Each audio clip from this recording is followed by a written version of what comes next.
Assalamualaikum. Halo, nama saya Rospita Nur Fazriah. Saya adalah seorang guru mata pelajaran Bahasa Indonesia. Selamat datang di channel YouTube saya. Saya akan menayangkan sebuah video pembelajaran daring mata pelajaran Bahasa Indonesia untuk kelas 7. Selamat menyaksikan, jangan lupa like dan subscribe. Dalam materi bahasa Indonesia dibagi menjadi dua kategori. Yang pertama adalah teks sastra, yang kedua adalah teks non-sastra. Salah satu teks non-sastra yang dipelajari di kelas 7 adalah teks deskripsi. Ada yang tahu apa itu teks deskripsi? Kata deskripsi sendiri berasal dari bahasa Inggris yaitu describe yang artinya adalah menggambarkan. Jadi, teks deskripsi adalah sebuah teks yang menggambarkan suatu objek secara rinci dan detail. Artinya, dalam teks deskripsi ada sebuah objek yang nantinya akan digambarkan secara rinci dan juga detail. Nah, objek-objek apa aja sih yang bisa digunakan dalam teks deskripsi? Yang pertama adalah makhluk hidup. Berarti mencakup manusia, benda, dan juga tumbuhan. Yang kedua adalah benda, yang ketiga adalah pemandangan atau objek wisata. Ya, untuk lebih jelasnya, mari kita baca dan juga simak contoh teks deskripsi berikut ini.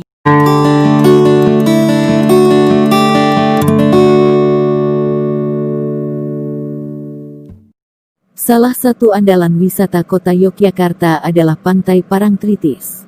Tepatnya Pantai Parangtritis berada di Kecamatan Kretek, Bantul, Daerah Istimewa Yogyakarta. Pantai ini terletak sekitar 27 km arah selatan Yogyakarta. Pemandangan Pantai Parangtritis sangat memesona. Di sebelah kiri, terlihat tebing yang sangat tinggi, di sebelah kanan kita bisa melihat batu karang besar yang seolah-olah siap menjaga gempuran ombak yang datang setiap saat. Pantai bersih dengan buih-buih putih bergradasi abu-abu dan kombinasi hijau, sungguh elok. Kemolekan pantai serasa sempurna di sore hari. Di sore hari, kita bisa melihat matahari terbenam yang merupakan saat sangat istimewa. Lukisan alam yang sungguh memesona. Semburat warna merah keemasan di langit dengan kemilau air pantai yang tertimpa matahari sore menjadi pemandangan yang memukau. Rasa hangat berbaur dengan lembutnya hembusan angin sore, melingkupi seluruh tubuh. Seakan tersihir kita menyaksikan secara perlahan matahari seolah-olah masuk ke dalam hamparan air laut. Banyaknya wisatawan yang selalu mengunjungi Pantai Parangtritis ini membuat pantai ini tidak pernah sepi dari pengunjung. Di Pantai Parangtritis ini kita bisa menyaksikan kerumunan anak-anak bermain pasir. Tua muda menikmati embusan segar angin laut.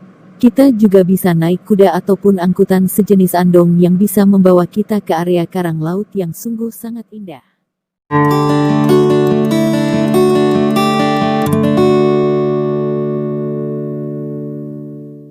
Ayahku bernama Abu Salman.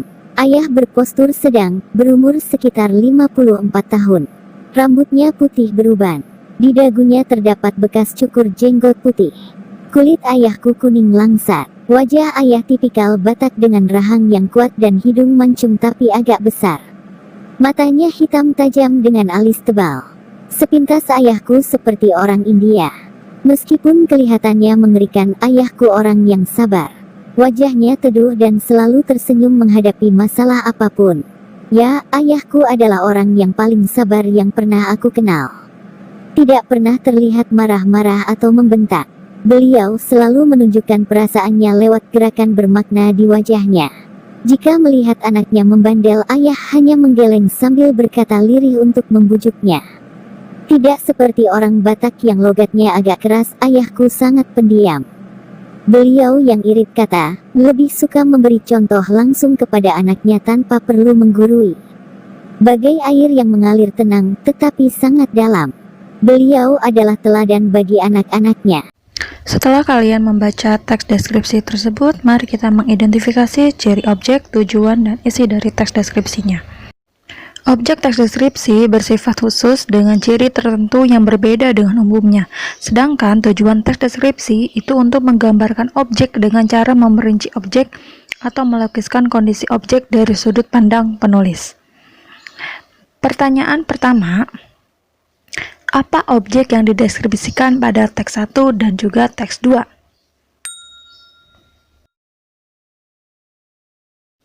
Benar, jawabannya adalah yang pertama, pada teks pertama adalah Pantai Parangtritis sebagai objek yang dideskripsikan. Sedangkan teks yang kedua adalah sosok seorang ayah. Pertanyaan yang kedua adalah, apa tujuan teks 1 dan teks 2 mendeskripsikan objek tersebut?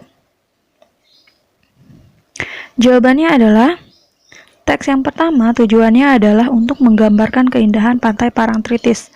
Sedangkan teks yang kedua tujuannya adalah untuk menggambarkan sosok seorang ayah. Ciri teks deskripsi dari segi penggunaan bahasa. Yang pertama adalah menggunakan kata khusus untuk mengkonkretkan. Misalnya saja, ketika kita menggunakan kata warna, maka harus diperinci. Warna apa yang digunakan? Apakah merah, kuning, hijau, atau warna hitam? Ya. Yang kedua adalah menggunakan kalimat rincian untuk mengkonkretkan. Ini mirip dengan yang tadi, tapi berbeda. Kalau tadi kata, ini kalimat. Kalimat itu biasanya, misalkan, ibuku adalah seorang yang baik. Nah, kita nggak cukup saja menggunakan kata seorang yang baik, tapi juga baiknya seperti apa. Kita perinci lagi, kita berikan penggambaran lagi. Apakah baiknya adalah sering menolong sesama, atau misalkan baiknya adalah karena selalu membantu mengerjakan PR, selalu memberikan makan yang bergizi, dan lain sebagainya. Yang ketiga adalah menggunakan kata sinonim dengan emosi yang kuat.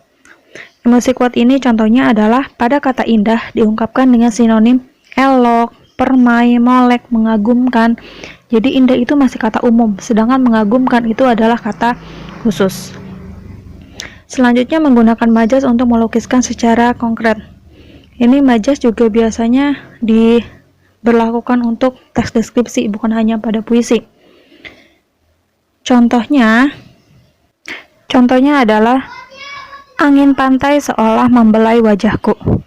Nah, itu saking enaknya, saking indahnya pemandangan di laut, angin aja sampai membelai, sampai membuat seseorang itu menjadi lebih menikmati suasana. Oke, selanjutnya adalah menggunakan kalimat rincian. Kalimat rincian mirip dengan yang tadi. Contohnya adalah terumbu karang berwarna-warni, ada terumbu karang oranye, abu-abu, hijau muda. Ini ada rinciannya, jadi bukan hanya terumbu karang, tapi terumbu karangnya yang seperti apa. Nah, itu. Selanjutnya adalah menggunakan bahasa sehingga pembaca seolah-olah melihat, mendengar, dan merasakan apa yang dideskripsikan. Tujuan dari teks deskripsi tadi adalah untuk menggambarkan. Kalau menggambarkan berarti harus rinci. Orang yang baca nggak datang ke satu tempat, tapi dia bisa melihat, merasakan, mendengar, itu berarti teksnya sudah berhasil. Berarti menggambarkan sudah secara rinci dan detail sampai indera, panca indera sang pembaca juga merasakannya. Yang terakhir adalah teks deskripsi yang memunculkan kata ganti orang. Misalkan ada kata kucingku, ibuku, memasuki wisata ini Anda akan disambut. Oke, itu adalah beberapa contoh kata ganti orang. Untuk latihan di rumah, kalian dapat membaca teks Pesona Pantai Senggigi berikut ini. Setelah itu, kalian akan mengerjakan 4 buah pertanyaan yang harus dikerjakan di buku latihan.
Terima kasih karena sudah menonton video pembelajaran Bahasa Indonesia kelas 7 kali ini. Sampai jumpa di video selanjutnya.